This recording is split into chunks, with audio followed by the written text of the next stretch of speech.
2024 से पहले मायावती रैलियों के लिए तैयार। 5 राज्यों में विधानसभा चुनाव, एक्टिव मोड पर बसपा। मायावती की ये रैलियां कितना बिगाड़ेंगी एनडीए और इंडिया गठबंधन के समीकरण।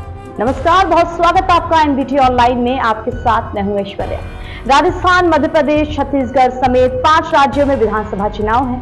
बसपा प्रमुख मायावती इसके लिए चुनावी रैलियां करेंगी। इसे 2024 लोकसभा चुनाव से पहले मायावती का सबसे बड़ा चुनावी अभियान भी कहा जा रहा है। 6 नवंबर से शुरू होने वाली बसपा प्रमुख मायावती की रैलियां मध्य प्रदेश और राजस्थान में होंगी। फिर तेलंगाना और छत्तीसगढ़ के लोगों के बीच भी बसपा प्रमुख मायावती पहुंचेंगी।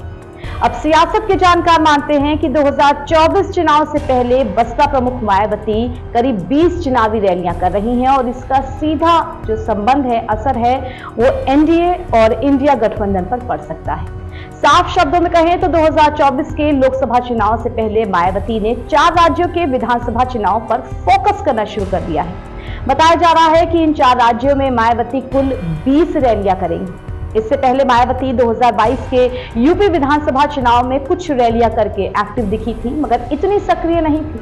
लेकिन अब मायावती राजस्थान में 8 चुनावी जनसभाएं करेंगी। मध्य प्रदेश में भी उनकी 8 चुनावी जनसभाएं हैं और छत्तीसगढ़ और तेलंगाना में 2-2 चुनावी जनसभाएं मायावती करेंगी। बसपा प्रमुख मायावती के इस कदम के बाद अब सवाल उठ रहे हैं कि क्या भतीजे आकाश आनंद के चलते उन्होंने अपनी स्ट्रैटेजी बदली है।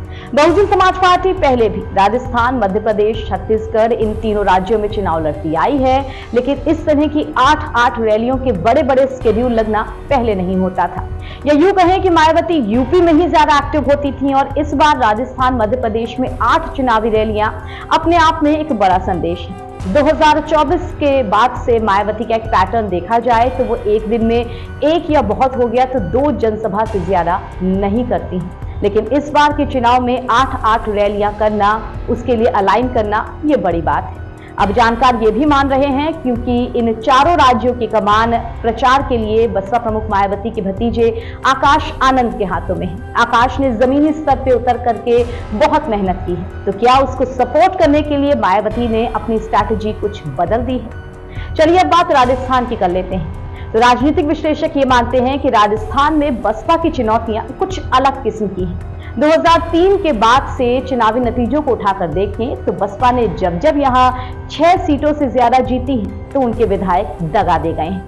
लेकिन इस बार 8 रैलियां, बसपा प्रमुख मायावती का बहुत ज्यादा एक्टिव होना यह संदेश दे रहा है कि जितनी मेहनत करेंगे उतना ही फल मिलेगा और इसके नतीजे शायद 2024 तक असर डाल देंगे। बसपा मध्य प्रदेश में तीसरे नंबर की पार्टी है। बीजेपी और कांग्रेस से इतर उसका अपना एक फिक्स वोट बैंक है।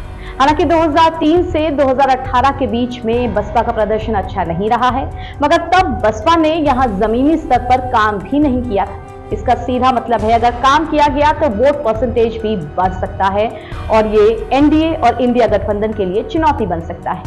आइए अब आगे बढ़ते हैं और बात छत्तीसगढ़ की कर लेते हैं। तो छत्तीसगढ़ में बसपा का प्रदर्शन कभी अच्छा नहीं रहा, मगर उसने अपनी मौजूदगी जरूर दर्ज करवाई। 2018 से पहले तो बसपा फिर भी वहां एक्टिव थी, लेकिन 2018 में मात्र 4% वोट के साथ बसपा पिछड़ गई। लेकिन मतलब वही, मेहनत करेंगे तो फल मिलेगा।